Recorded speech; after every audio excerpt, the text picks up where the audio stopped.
So the UFC is back with another Fight Night card this weekend from, unfortunately, the UFC Apex. We have got the main event, Thiago Santos taking on Jamahal Hill, and then two Ultimate Fighter finale fights. For the heavyweights, you have got Muhammad Usman taking on a light heavyweight in Zach Pauga, but whatever that fight's happening. And then at flyweight, we have got Brogan Walker taking on Juliana Miller. And then the co-main event, we have got a good fight between Vicente Luque and Jeff Neal. For being honest with ourselves, the rest of the card isn't that great. I mean, we've got Sam Alvey fighting. We've got Terrence McKinney, who's like a minus 1,000 favorite. So that's the card. We have got 13 fights, actually now 12 fights, and Serkinov Gamzatov is off here from the Apex in Las Vegas, Nevada. And looking at last night's card, UFC 277, the main event, Juliana Pena loses to Amanda Nunes. Now, that fight just happened an hour ago. From where I'm recording this, man, it is tough. Juliana Pena fought I wouldn't say a great fight. She was in the fight.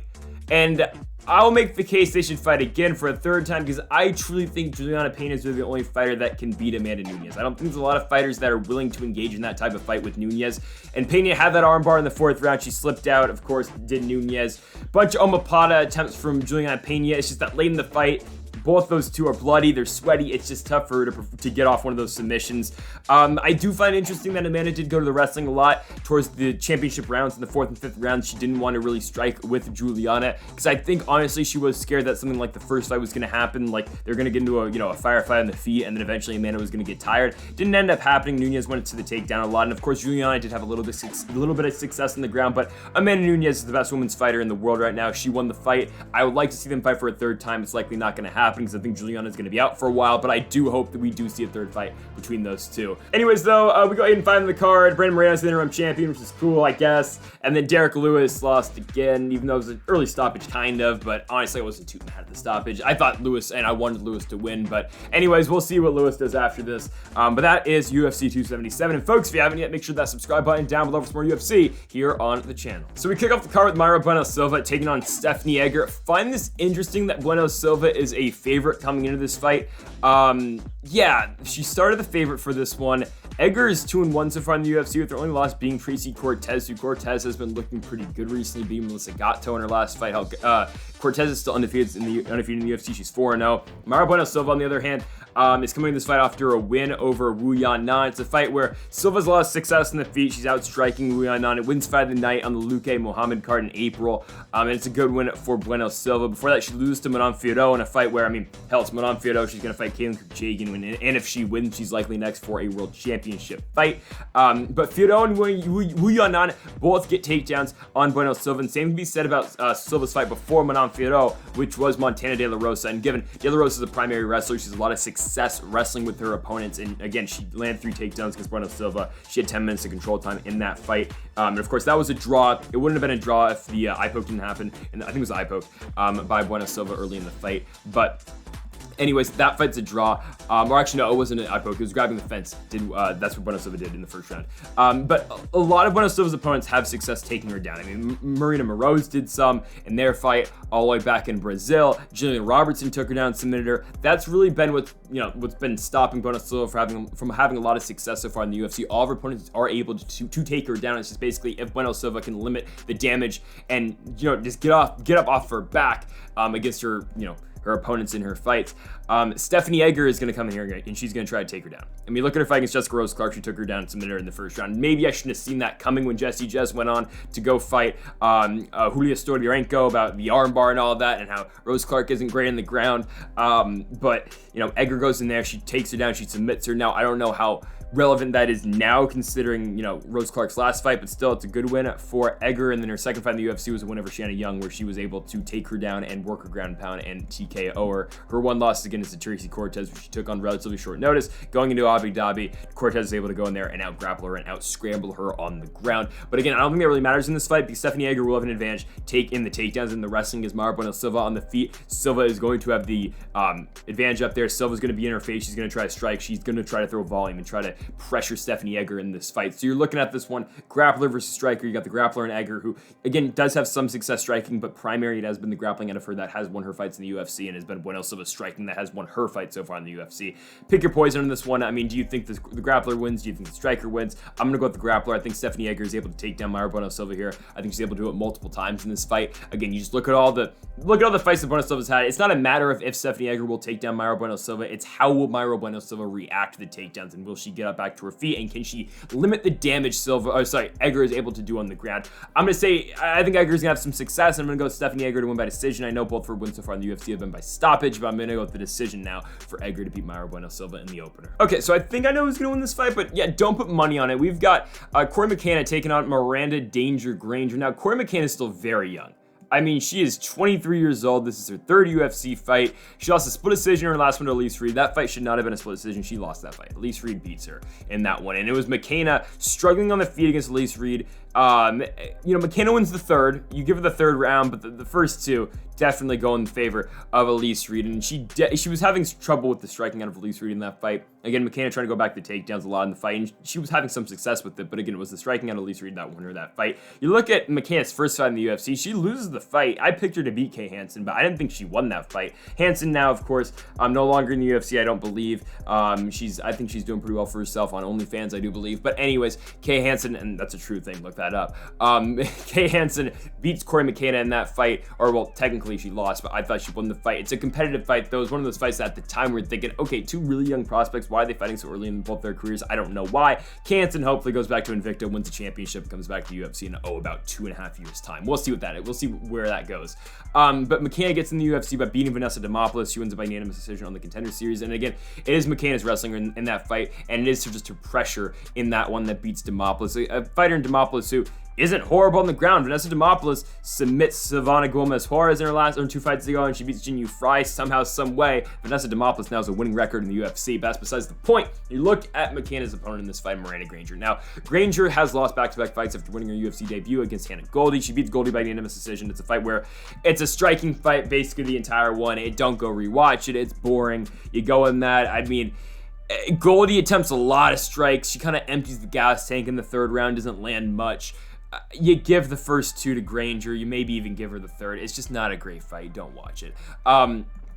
Anyways, Granger wins that, and then she goes into a fighting Samantha Lemos, gets submitted over in South Korea by Rear Naked Choke on the Egger Korean Zombie card, and then after that she goes and loses to Ashley Yoder by unanimous decision in a pretty boring fight too. It's just Yoder dominating her on the ground. It has been the ground game that has stopped Miranda Granger her last 2 fights, kind of similar to where Bueno Silva's not having too much success recently too. I mean, Silva of course wins more than Miranda Granger, but it's kind of the same situation in this one. I think Corey McKenna's got the advantage in the ground. I think that's where she's going to go. I think McKenna is going to take her down. I think she'll be able to hold her down on the feet. Okay, I think Granger, which is a crazy statement to say, I think Miranda Granger is the better striker in this fight. Just weird to say Miranda Granger has an advantage somewhere in this one, but I think that's where she does have the advantage, is in the striking. I'm not overly impressed with the striking game out of Corey McKenna. She's a little bit slow on the feet. She can but she can compete on the feet. I don't think she's great there, though. I think it's going to have to be her clinching up Miranda Granger and her wrestling Miranda Granger if she's going to win this fight.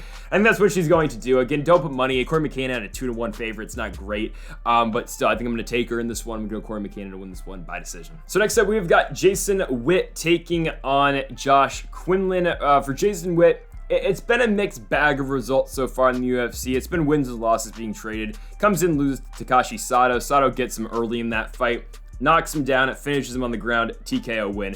Then Jason Witt gets Cole Williams, who honestly, I kind of forgot was in the UFC. I'll keep it a buck with you. I forgot this dude was even in the promotion. Anyways, Jason Witt goes in there. He subs him in the second round. Okay, it's what he's supposed to do against a guy like Cole Williams. Then he loses to Matt Semmelsberger. Some of the Jedi catches him in the first round, 16-second knockout.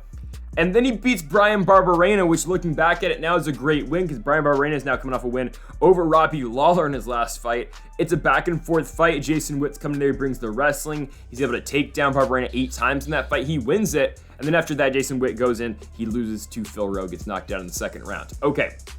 So Jason Witt's going to be taking on a guy now in Josh Quinlan, though, who is going to go and he is going to push a pace on him. Josh Quinlan is going to go in there and he is going to try to knock him out immediately. I mean, this guy's got a 100% finish rate so far in his professional career. He's taken on guys in LFA. That's been the main promotion he has been at. But he gets a shot in the Contender Series where he beats Logan Urban in the fight. He knocks him out in 47 seconds. Quinlan's supposed to take on Darren Weeks in that fight. Of course, now UFC fighter Darren Weeks. And Quinlan is, again, just kind of blitzing Urban early in the fight, and he eventually finishes him in the first round. Now, that fight has now been overturned to a no contest because Quinlan tested positive for drosterone, an anabolic steroid last year, so he's suspended 9 months and fined $800, which is like half his fight purse. I'm just kidding, but kind of is his fight purse. Anyway, he'll be making a nice $12K to show, $12K to win, coming off that Contender Series check. Anyways, so that is kind of relevant, I do think, though. It is a steroid, and that was Quinlan's last fight. Now he's taking on Witt, and I mean, Quinlan's going to have to bring his wrestling shoes in this fight, because I think if Jason Witt's going to win this fight, he's going to have to try to wrestle Josh Quinlan. Because you look at Witt's both wins in the UFC, it's been a submission win over Cole Williams, where he was able to execute takedowns, get the takedowns, and take him down. That's very repetitive, but still, he's able to bring down Cole Williams in their fight on Halloween in 2020. And then Barberena was winning on the feet. Witt was staying competitive to the point where he could, get into shooting range and take him down. And even the fight that Witt had against Phil Rowe, in a loss, Jason Witt controls Phil Rowe in that first round. It is a wrestling match in that first round that Jason Witt is winning until he's not, after Phil Rowe gets back up to his feet in the second round and knocks him out. So that's how Jason Witt fights. Is he able to do that against Josh Quinlan? I think there's a 100% chance he's able to do that. I think a lot of people are taking Quinlan in this fight. He is a heavy favorite going into this one. Look at the odds, minus 225 for Josh Quinlan as he opened. There's a definite chance that Jason Witt wins this fight. Now, I know Witt's older. He's 35 years old. Quinlan's 7 years younger than him, give or take. But I truly think there is a pathway to victory for Witt. Quinlan does have solid jiu-jitsu. He's got a couple rear naked choke finishes so far in his career, but again, he hasn't faced the type of wrestler that he's going to see in this fight in the Vanilla Gorilla in Witt. It's a close one. It's closer than the odds suggest. I'm not picking against the favorite in this one. I'll take Josh Quinlan by first round knockout, because if he's likely going to win, it's going to be by that. Actually, I can see first, second round. Actually, I'm going to switch that. Second round knockout for Josh Quinlan. I think he will face some adversity in the first round, because Witt will come out to, I think, a fiery start with his wrestling. But I think in the second, Quinlan's going to bounce back. He might even drop the first, but I think in the second, Witt will start to slow down. And kind of like what happened in the Phil Rowe fight, I think Josh Quinlan will land on one of those big shots, and I think he'll put down Jason Witt. I'm going Josh Quinlan to win this one by second round knockout. So we've got the former Ultimate Fighter winner in Brian Battle taking on Takashi Sato, and Battle is undefeated so far in the UFC after winning that Ultimate Fighter championship, I guess. And he's bigger than a 2-1 favorite in this fight against Sato. And I kind of get why, because Battle, again, is a guy who, coming into the UFC and on the Ultimate Fighter, a lot of submission victories, and he does own probably the best win you could get out of that Ultimate Fighter Season 29 season. It's the win over Andre Petroski. I mean, that aged tremendously for Battle, because Petroski's a guy who's 3-0 so far in the UFC, who keeps on improving and keeps on picking up wins, and Brian Battle beat the favorite in that season in the semifinals, submitting Petroski in the second round of their fight. Then he comes in, beats the other two guys in that Ultimate Fighter season, Urbina and Gore, back-to-back. Now, the Gore win doesn't age great, because Gore just got knocked out by Cody Brundage, and then Gilbert Urbina hasn't fought since, I don't believe so. But for Brian Battle, this is a guy, again, who does use his wrestling and does use his jiu-jitsu to win fights, but Battle is able to go in there and, make fights barn burners and get him in there, and like the Tracer and Gore fight, he was able to just out-volume Gore in that fight. Gore was pretty much throughout that entire one just looking for that one big punch to knock out Brian Battle, and Battle does have a chin too, and Battle was able to go in there. He was able to eat some shots from Trayshawn Gore. He's able to out-volume him in the first round. He lost the second and then won the third in that one, and Battle, of course, won that one by unanimous decision. Now he's taking on Takashi Sato, and I think there is a definite advantage for Brian Battle in this one, and we're going to talk about it right now. Takashi Sato's ground game is not very good. I mean, this is a guy who gets submitted a lot. He gets submitted a lot, and he gets dominated on the ground a lot. I mean, he's got, 5 losses in his pro career. He's got one in Pancrase where he got subbed in the 4th round for the Pancrase Championship for the welterweight title over there. He got subbed by Bilal Muhammad, which Muhammad's a good wrestler and a guy who is good at wrestling and grappling, but he doesn't submit too many people. He's able to submit Sato. Miguel Baeza, I don't think's won a fight since he submitted Takashi Sato, and I hope Baeza finally wins a fight coming up soon. He's supposed to take on Johan Lainus, but apparently that fight's not happening now because Baeza got hurt. Anyways, Baeza's able to go in there and submit Takashi Sato. I think it's his only submission win to date. And then Sato's last fight, he got dominated on the ground by Gunnar Nelson. And it's going to happen to you. Gunnar Nelson's a tough guy. but a lot of guys are able to have success in the ground against Takashi Sato. I think Brian Battle is able to have success as well. Now, Sato does have some wins in the UFC, but they're knockout wins over Jason Witt, who we just talked about, and Ben Saunders. Both those guys aren't great, right? Like, Sato should be able to go in there and knock out guys like that. Is he able to knock out Brian Battle? I don't think so. Say what you want about Tresean Gore. The guy's got power. He's got a lot of power in there. He is able to put guys down. He wasn't able to put down Brian Battle and hit him a lot. Right, Brian Battle, I think if he's able, on the feet against Sato, I think he's able to get in his face. I think he's able to pressure to the point where he can close distance and then work on his grappling and take this fight down. The only way I see Sato winning this fight again is if he does knock out Battle, because I think on the feet, Battle is able to keep it competitive enough to the point where eventually then he does get it on the ground. So I do get why Battle's the favorite. I don't like him at minus 230. I don't think that's worth putting money on, but I still do think Battle's able to win. Again, the only way Sato wins this one, I think, is if he knocks him out. But given Battle's chin and how he's able to take damage, I think he's able to win this one. I'm going to go with Brian Battle to stay undefeated in the UFC, beating Takashi Sato by unanimous decision. This fight really shouldn't be happening. It's Terrence McKinney and Eric Gonzalez. I'll tell you why.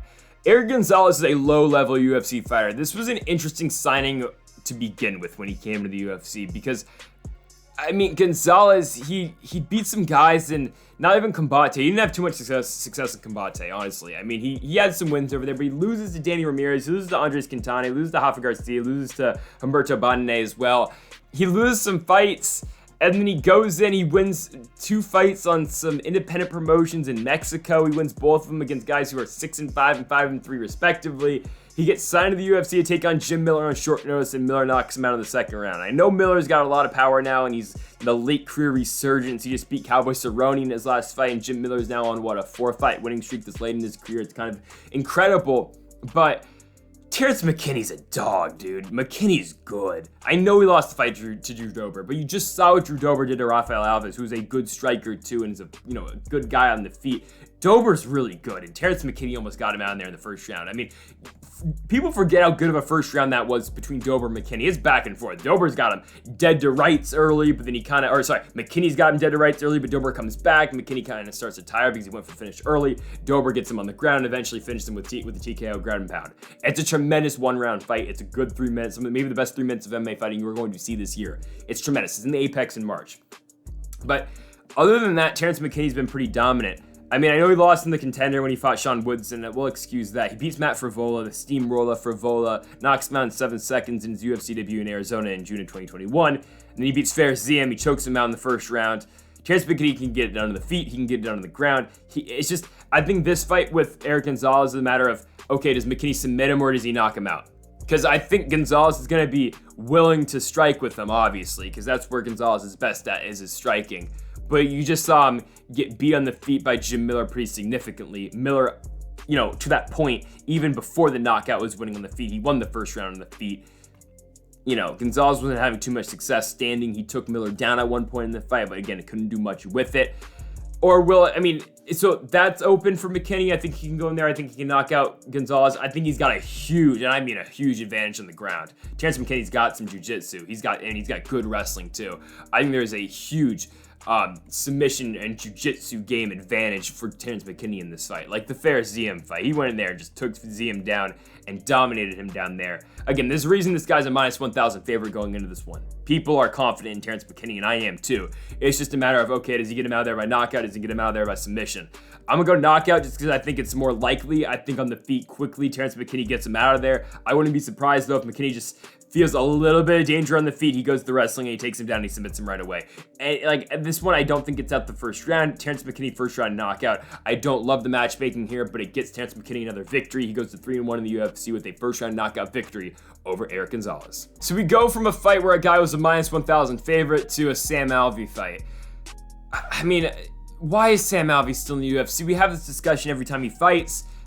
According to Sam Alvey, they're saying the UFC told him they're going to let him fight out of his contract. This is his last fight. Okay, because, quote, this is Sam Alvey, what he said in his YouTube channel, quote, it is, the UFC said it has been a blessing to have Sam Alvey in the UFC, and this is why they're giving him this fight against Oleksiejczuk. Okay, cool, right? Alvey's plus 380 going into this one. Oleksiejczuk's a huge favorite for a good reason, because Alvey has not won a fight in a while. Like, real quickly, let's go over Sam Alvey's losses. So he beats Jan Vellante in a fight night card, main evented by two guys who no longer fight, in Jimmy Rivera and Marlon Moraes. Okay, in the UFC, it's a split decision win for Sam Alvey. So after that, okay, he fights Lil Nog, he loses. Yes, Lil Nog has won an MMA fight more recently than Sam Alvey has. Not ideal, okay? Then you lose to Jimmy Crute, lose to Kilson Abreu, lose to Ryan Spann, has a draw against Dawoon Jung, loses to Julian Marquez, loses to Wellington Turman, loses to Brendan Allen.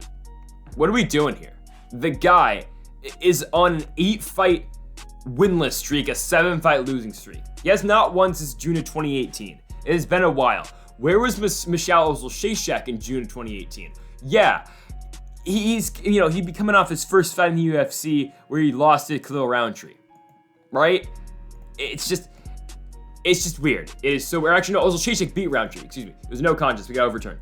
Oleksiejczuk should not be in there with Sam Alvey, just because it's not like, by the way, it's not like Oleksiejczuk's some world beater, but Sam Alvey should not be in the UFC anymore. This is going to be pure domination on the feet by Michal Oleksiejczuk. Sam Alvey has been beaten on the feet, he's been beaten on the ground, he's been beaten everywhere recently. And I don't know what I'll do if Sam Alvey beats Michal Oleksiejczuk, because honestly, I like Sam Alvey. I think Alvey's a good guy, but man, he should not be in the UFC anymore.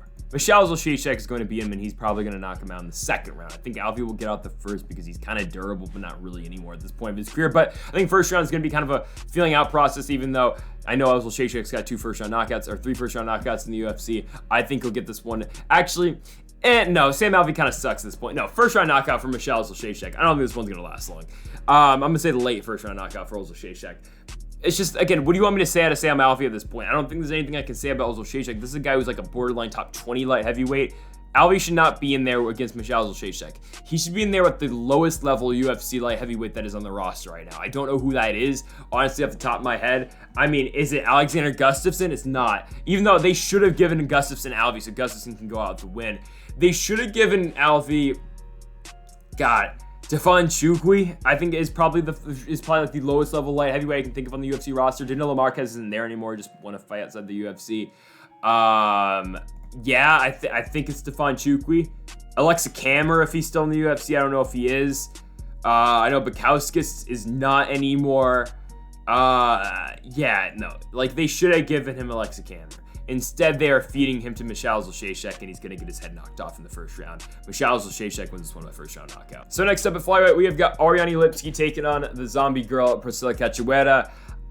Yeah, for Priscilla Cachoeira, okay, so she totally lost her last fight. I don't want to hear any arguments. That fight that's robbery of the year so far. Jeon Kim wins that fight. Now, Jeon Kim just lost to Jocelyn Edwards, which we got right on the dot, but anyways, that was ridiculous. Jeon Kim won that fight. I mean, Cachoeira gets outstruck by 70 in that fight. Don't get me wrong, it's a good fight. It's back and forth. It's a really good one. It wins fight of the night for a good reason.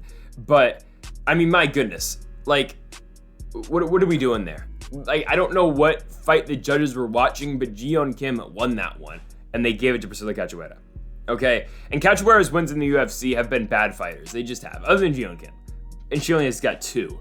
But it's a win over Shannon Dobson, who's no longer in the UFC. She knocks her out in the first round in 40 seconds, which she's supposed to do. And then it's a win over Gina Mazzani, who's now, I don't think, in the UFC anymore either. She finishes her in the second round. Mazzani says no mas. Cachoeira wins the fight. You look at her losses. She gets beat down by Valentina Shevchenko. Great, right? I mean, she gets beat by Molly McCann. She gets beat by Luana Carolina, where she gets dropped in the fight. And then she loses to Jillian Robertson in a fight where she got subbed by Robertson. She tries to rake Robertson's eye out as well. While she's in the choke, she still loses the fight in the first round. I mean, I think you're going to see a striking affair with her and Lipski. Lipski doesn't usually try to involve herself in a grappling affair. Cachoeira does not really shoot takedowns. You're going to see a striking fight. And Cachoeira's got power, yes. But Cachoeira's got power against fighters who just don't really match up with her strike for strike. And Lipski is going to be a fighter that will stay in there, and she will hang with Priscilla Cachoeira, and she's not going to get knocked out by one big shot that Cachoeira will throw, because Cachoeira can just have heavy hands. But I think Lipski's able to slip a lot of those. I mean, Cachoeira is a little bit predictable when she does throw her big power shots. You're going to see when she is loading up and when she's going to throw a big strike.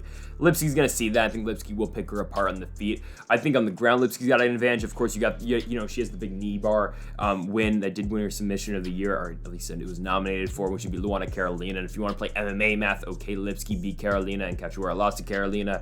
Still, though, I think you're just going to see a striking fight. I think Lipski's so much better on the feet than Cachoeira does. She had 2 knockdowns in her last win over Mendy Boom. I know she lost to De La Rosa and lost to Shevchenko, but then she beat Carolina, of course, the knee bar, and she beat Isabella de Pauga, and of course, she knocks her down in that fight as well, winning it by decision. Lipski is, I wouldn't say levels ahead of Priscilla Cachoeira, but she's just better all around than Cachoeira on the feet. She's got quicker hands. She's more technical on the feet. I don't think she'll have too many problems as long as, again, she is able to get out the way of Cachoeira's big shots, and Cachoeira will just wing out big shots and hope one lands. As long as she's able to avoid more of them than what Jeon Kim did, Lipski will win this one. She'll pick her apart on the feet. I got Ariana Lipski to win this one by unanimous decision. So honestly, looking back at it now, I think we just need to have a little conversation about Augusto Sakai's UFC career and his honestly weird rise to the top, because it has been one, right? Okay, so let's talk about it. So Sakai, and I'll get to Sergey Spivak in a little bit, but I feel like, especially a guy coming out off a 3-fight losing streak,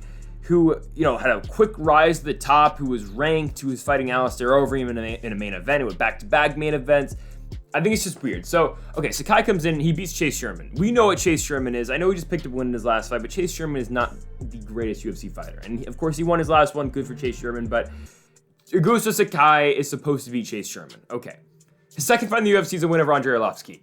Tell me how Augusto Sakai wins that fight again. So, okay, it's a fight. It's on the Jacare Hermansson card. Okay, Sakai gets outstruck in the first, Arlovski outstrikes him. The second round, Arlovski outstrikes him. And the third round, Arlovski outstrikes him. Now, I think you can give the second round to Sakai, and I see the argument for that. The damage Sakai was doing was maybe a little bit more than what Arlovski was handing out. Okay.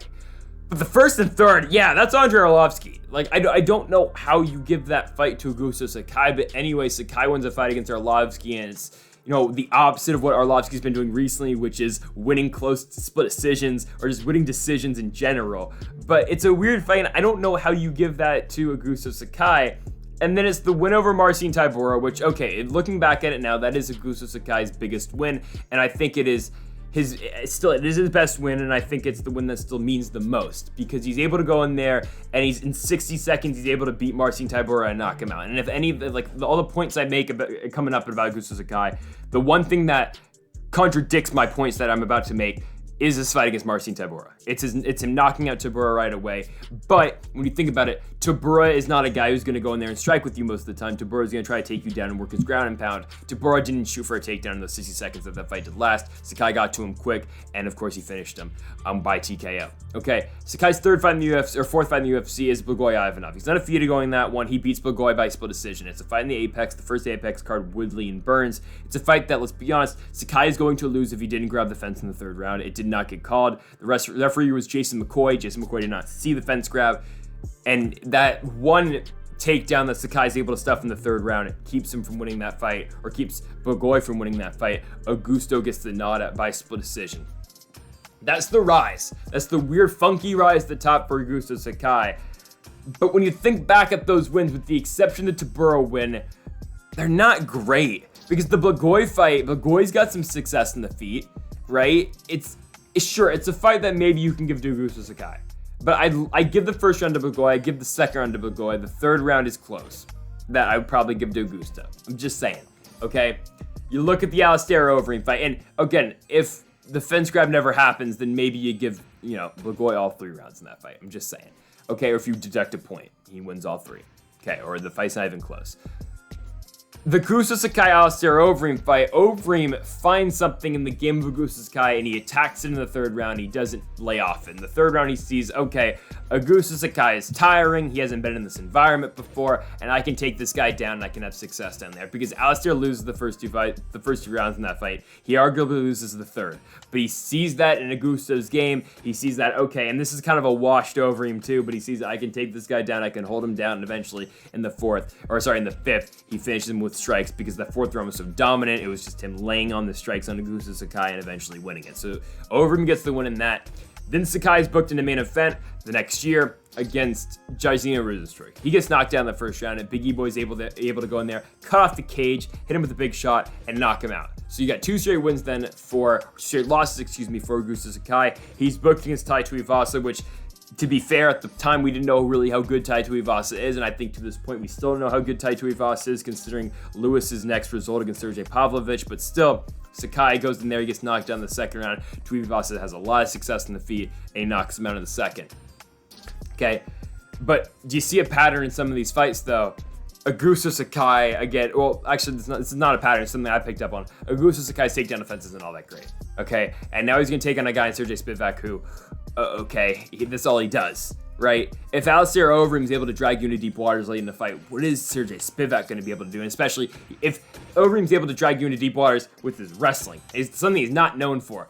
Alistair Overeem is the K1 kickboxer. That is his thing. He's now going to fight Glory. He is a kickboxer at heart. He will always be a kickboxer. And Overeem implemented a wrestling-heavy game plan late in that fight because he saw, okay, this guy's getting tired and he can't stuff my takedowns and he can't get up from those takedowns. Sakai, I don't think he's able to stuff takedowns against Sergey Spivak, and I don't think he's able to get up from takedowns from Sergey Spivak, so that just entails a Sergey Spivak victory in this fight. And I haven't even talked about the game of Spivak, but there's really not much to talk about. The guy's a primary wrestler. He's got a lot of success in the ground. You look at his success recently. It's the win over Carlos Felipe, where he's able to drag him down and hold him down in Abu Dhabi. It's the win over Jared Vanderaa, where he takes him down, and Chris Tognoni just wants to see Vanderaa die in there because Vanderaa eats a lot of damage, and Spivak wins by TKO. Spivak outstrikes Alexei Oleinik in a weird fight. Not much was happening on the ground. I mean, there was some takedowns involved, but it was a weird mixture of a wrestling and a stand-up fight in that one. But Spivak wins. He loses to Tom Aspinall. It's going to happen to you, and then he defeats Greg Hardy in his last fight. Where he takes down Hardy and he just finishes him down there. I don't think Sakai's got a shot, honestly. I think it's a second round TKO finish for Sergey Spivak. I think in the first round, Spivak's going to take down Sakai. I don't think Sakai's going to work back up, and I don't think he gets back up after Spivak takes him down. And in the second, you got more of the same takedown for Spivak and a TKO finish over Augusto Sakai. Putting Sakai on a 4-fight losing streak. He wins his first 4 fights in the UFC, drops the next 4. Give me Spivak, though, by second round TKO. So we have got the Ultimate Fighter finale here for the women's flyweight division. We have got Juliana Miller, who is 2-1 in her professional career, even though she does now have that one loss back. She beat Claire Guthrie on the Ultimate Fighter, but she's 2-1 technically, taking on Brogan Walker. Walker is 7-2. Of course, she won twice in the Ultimate Fighter. Of course, both of them won twice to get to this point. I really just think I'll talk about the 2 Ultimate Fighter fights because I don't think much really matters up until that point. I know Brogan Walker fought a lot in Invicta. She has a win over Miranda Maverick, which looks good. She's got lost to Pro Gonzalez, and she lost to Aaron Blanchfield, but a lot of people lose to Aaron Blanchfield. But you look at Brogan Walker, back-to-back wins. Hannah Guy is the first one. I don't understand that fight. Hannah Guy wins the second round, I think it is, in that fight, and it should have gone to a third. Judges didn't give it to her.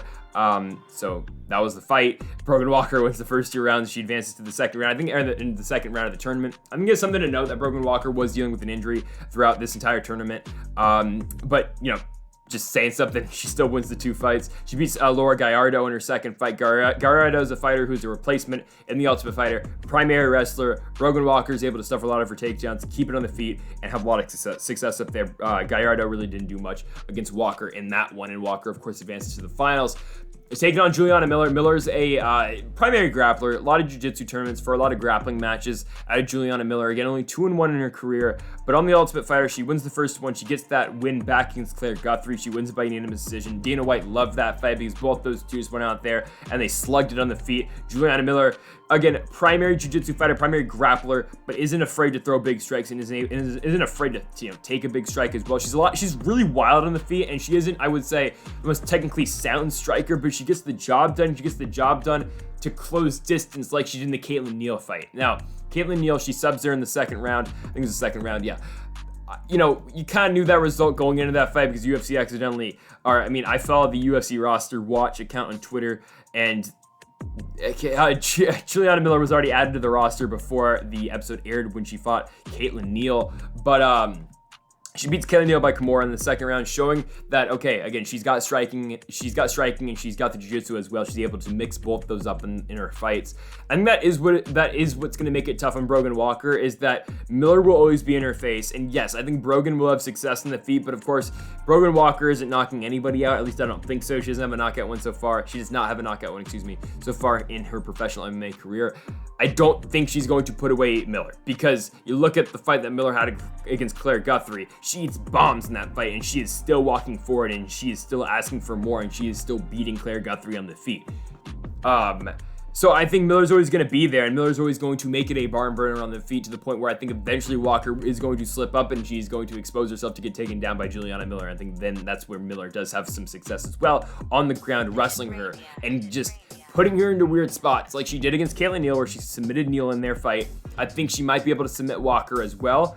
But again, I think it's Miller mixing up her two games and just her style, which makes this a very tough fight on Brogan Walker. I know Walker is the favorite going into this one because of the experience. Again, Miller with only 3 professional MMA fights to this point, but Miller will have the reach advantage. Actually, no, she will not have a reach advantage. Excuse me. They both have 67-inch reaches.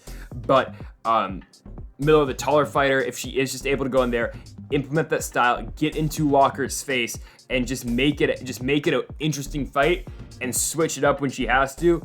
That's why I'm gonna take Juliana Miller. I'll be honest with you, am I confident? No, I'm not. I'm truly not confident at all. I'll take Juliana Miller. She is the younger fighter. She is the less experienced fighter, but I'm going to take her to win this fight. I'm going to take her to be the Ultimate Fighter. Yeah, Juliana Miller wins this one by unanimous decision. So it is the Ultimate Fighter finale at heavyweight. Muhammad Usman taking on Zach Pauga. So Pauga's really a light heavyweight. I don't think he's really fought heavyweight before, because he fought in Cage Warriors, he fought light heavyweight. In LFA, he fought light heavyweight. He's a light heavyweight who just went up to heavyweight for the Ultimate Fighter season. And he's been so much quicker than all these guys. He knocked out Jordan Hireman in their fight to get into this finals. He's just quicker than a lot of these guys. He's faster. He doesn't have as much weight as most of these dudes, and it's just, I think he's going to be so much quicker than Muhammad Usman. I think this is a really easy fight to pick, because Usman's slow. He is.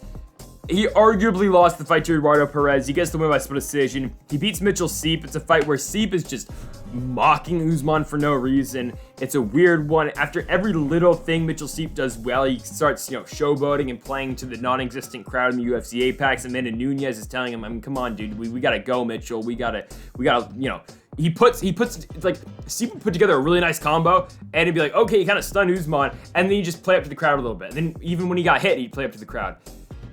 If Mitchell Seep fought that fight a little bit better and wasn't showboating as much to, again, a crowd of 0 people, he might have been able to win the fight. And I thought that Eduardo Perez beat Muhammad Usman too in their fight. It was a close fight, given Usman, yes, did have some success, but man, I don't think Usman's all that great. He lost in the PFL when he had his one fight over there. He lost to Brandon Sales, and Brandon Sales is a guy who did not have too much success this season for the PFL. He lost to Dennis Goltsov when he fought him a couple months ago, or actually just last month now, or 2 months ago.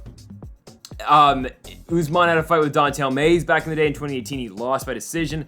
It's just that Usman hasn't beaten anyone all that great. His best win is Eduardo Perez now on the Ultimate Fighter, but Perez is still a young fighter in his own right. I mean, he beat Bobby Maximus in the first round of his Ultimate Fighter tenure, so I just don't think Muhammad Usman's all that great. He doesn't have the wrestling his brother has.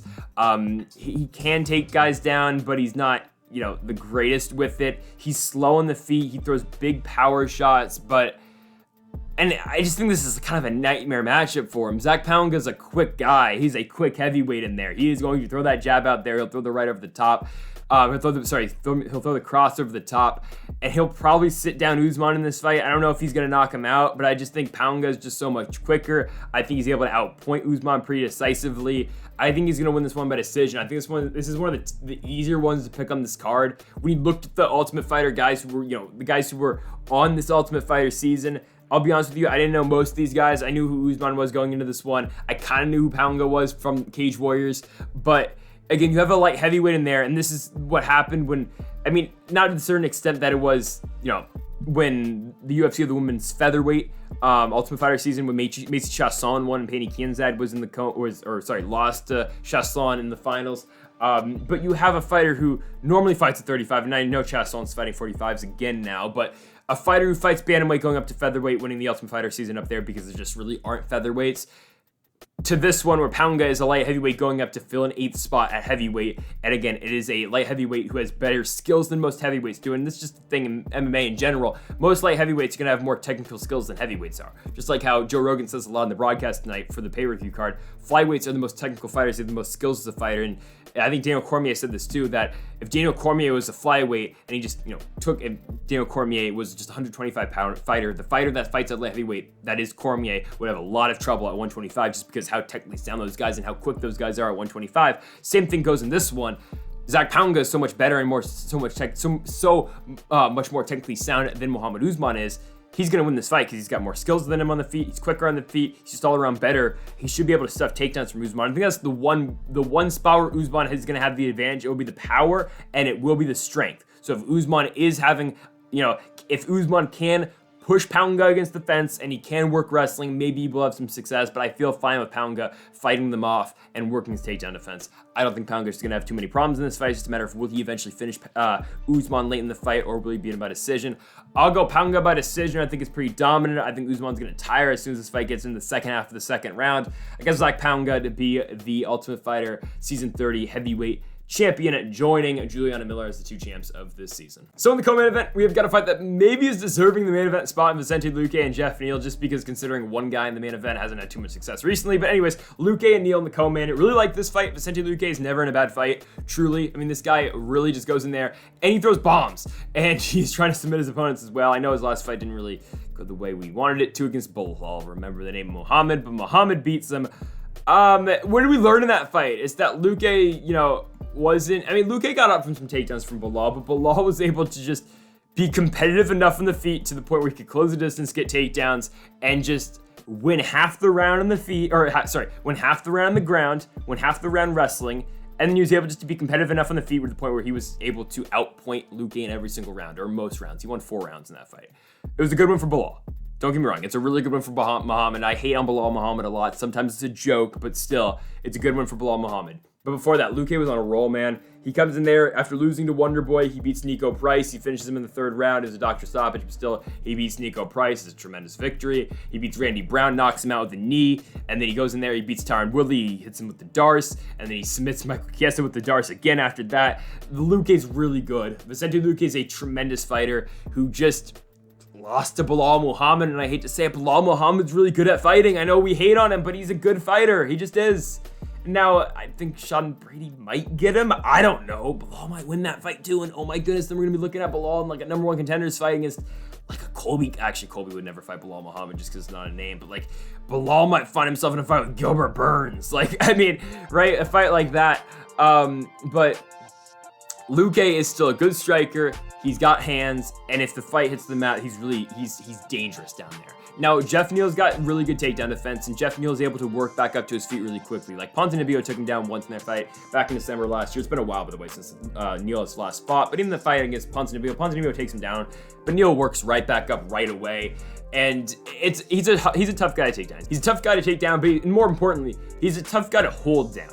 Neal's one of those guys, again, solid on the feet, really good on the feet, a lot of power up there. But once you try to mix it up on him and try to take him down, he can keep the fight standing. I know Neal Magny had a little bit of success with the wrestling, and the only guy to really beat Jeff Neal other than Magny is Wonderboy Thompson. And that's the only fight that Neal has lost that has been solely dependent on a striking fight. Is that Wonderboy, who has not won since he beat Jeff Neal in a main event and went all 5 rounds. Wonderboy wins every single second of that fight, every single minute of that fight, every single round of that fight. He's able to do what Wonderboy does. Stays on the outside, strikes from a distance. He's just able to go in and out, in and out, in and out volume Neal, and win the fight by decision. Okay, what did we learn in that fight? We learned that Jeff Neal wasn't really ready for that test just yet, and it was Wonderboy coming off a win over over Vicente Luque, and they were trying to book Wonderboy against these young and up and coming prospects, or just top 10 fighters. Beats both of them, but Neal, was looking for that big power shot, wasn't able to get it, and he was too slow for Wonderboy on that one night. Okay, Luque was able to keep up with Wonderboy. He was getting outstruck and he was, getting knocked down a couple times in that fight, but it just looked like Neal was a step behind Wonderboy in that fight. Given it was a while ago, it was like 2 years ago now to this point, but it's just something to look out for. I think Luque is the better striker, and if Jeff Neal can't land that one big power shot to put down Luque, I think he will have some trouble. Luque will be in his face in this fight. He will keep the volume up, and I think Luque can threaten, of course, with the takedown, even though, Luque's jiu-jitsu is good and his grappling is good once it gets there. Him trying to get guys down to the ground is a whole other story. Usually it's him knocking down guys to get them on the ground, or in the Michael Chiesa fight, it was Chiesa engaging on the wrestling and taking down Luque, and Luque just took it from there. Jeff Neal will not be engaging in a wrestling fight with Vicente Luque. If this fight's going to hit the mat, it will be either Luque knocking down Jeff Neal, or it will be Vicente Luque finding a way through either the clinch or through his own wrestling to get Jeff Neal down. I think Vicente Luque wins. I think he wins it by decision. I think there's multiple ways Vicente Luque can win this fight. I think if he wants to make this fight a little bit boring, I think he can work it up against the fence. I think he can just, stay on the outside and just pick apart Neal and just make sure he doesn't get hit with the big shot by Jeff Neal coming in. If not, I think he's able to make this fight fun. I think he's able to make this fight just a back and forth brawl. But I think in that regard, I think, again, Luque will have the advantage. I think Luque is able to go that full 15 without really slowing down. I think Neal, again, is a good fighter, but he's got a lot of muscle and he throws big power shots, and he might tend to tire a little bit towards the end of this one, where Luque might be able to start to take over deep into this fight. Again, I just like the striking out of Vicente Luque, as long as he's not caught with the big shot that Neal will throw, which again, Ponzinibbio was able to stay out the big power shots that Neal did throw in their fight, UFC 269. I think Luque's able to do the same. I think Luque's able to, again, pepper him with big shots and then eventually just keep landing throughout the entirety of this one. And if he has to, try to work the fight to the ground, but I don't think it's going to be needed, and I don't think Luque's going to try to do so. So I'm going to take Vicente Luque in this fight. I got him by decision, bouncing back after his loss to Bilal Muhammad in a main event. But yeah, give me Luque by decision. So main event time between two top 10 light heavyweights. We've got Thiago Santos and we've got Jamahal Sweet Dreams Hill. So Hill is in his second main event after knocking out Johnny Walker in that cartoon style knockout, which was weird. He hit him with a big overhand right, and then Johnny Walker threw both hands up in the air, and then he was unconscious. It was weird. But Jamahal Hill wins the fight. And then before that, he beat Jimmy Crute by first round knockout as well. He ran into Paul Craig, his fight before those two, where he had, that weird, Craig broke his arm, and then the strikes from the guard. Paul Craig wins the fight, but Paul Craig most recently just lost to Volkan Oezdemir, a fight that, oh, by the way, I got right. Anyways, Jamahal Hill has been on a roll, and even look at the knockout win over Ovin St. Preux before that. Jamahal Hill's got power. This guy has got heavy hands for a light heavyweight, and he has showcased that in his last two fights, and he showcased that again to a bigger extent in his last fight in a UFC main event. This fight is perfect for Jamahal Hill against Thiago Santos, because let's be honest with ourselves, guys, Thiago Santos, and I hate saying this, and I hate using this expression in a fashion like this for this type of fight, but Thiago Santos is washed. He is washed up. And it's not his fault. It is not his fault. But it's both of his knees got torn up in the John Jones fight, the MCL, the ACL injuries in that John Jones fight. It's just, right, it's not his fault, but that he has not been the same since that fight.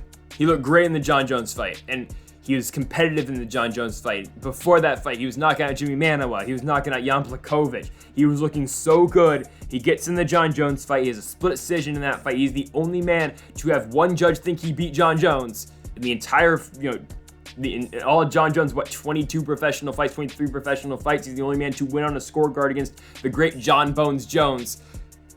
But then it's all been downhill from there. He loses to Glover Teixeira in a fight where he starts off well. He's rocking Teixeira. He drops Glover, but Glover eventually gets him on the ground, takes his back, submits him. Alexander Rakic, it's a horrible, boring fight. Rakic wins. Just don't go watch it. It was bad.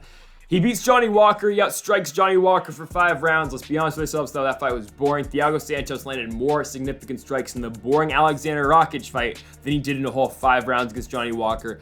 It was one of the worst UFC main events of all time. It was just bad. It was just really bad. Thiago Santos wins, I think he wins 3-5 in that. It was just boring. Don't go watch it. And then he loses to Magomed Ankalaev in his last one. Ankalaev is just able to keep distance, outstrike him, wrestle him a little bit in the 4th. Thiago drops him in the 2nd round, but it's the only round he really has any success. Maybe the 1st round he has some success too, but Ankalaev wins that 4-1. Thiago's only win in that fight, or in that round, or in that fight. The only round that he wins in that fight is the 2nd round where he drops Ankalaev for a split second. It's just that he's so much slower at this point, and Father Time usually always wins, the only case that, Tom Brady's only got to beat Father Time to this point in all of sports. Thiago Santos is 38 years old. He is getting up there in age. He's not the guy he once was. He still has the power behind some of his shots. And if he is able to land, then okay, he does have the capability of putting down Jamahal Hill. But it's just if he's able to land. Jamahal Hill, I'd say Jamahal Hill's got the same amount of power Thiago Santos has got in this point of his career, maybe even more. Jamahal Hill's got him on the power, the power is even in this one, I would say. But it's just that Jamal's so much quicker. Thiago's was slow, dude. He is slow now. He wasn't able to really land on Goliath. He was able to land on Walker, but it wasn't much, and he really wasn't able to land on Alexander Rakic. And even when he was landing, it wasn't all that significant. I think Jamahal Hill's able just to catch him with something early. I think Thiago's going to throw big shots. I think Hills is going to slip one and boom, right cross, put him down. And I know Thiago, I don't know, when's the last time Thiago Santos has been finished? When's the last time he's been knocked out? It's been a while. I mean, you got to go all the way back. I think it's pre-UFC days. It's the last time he was finished by TKO. You got to go back to Spartan MMA 2012 in São Luís, Brazil. And April of 2012, he gets TKO'd by Vicente Luque. So, that was the last time he was finished, was against Vicente Luque, who was also on this card by TKO. Actually, no, sorry, Gegard finished him UFC 200. I forgot about that. But other than the Gegard fight, it was Vicente Luque. Oh, wait, actually, no, David Branch did finish him too.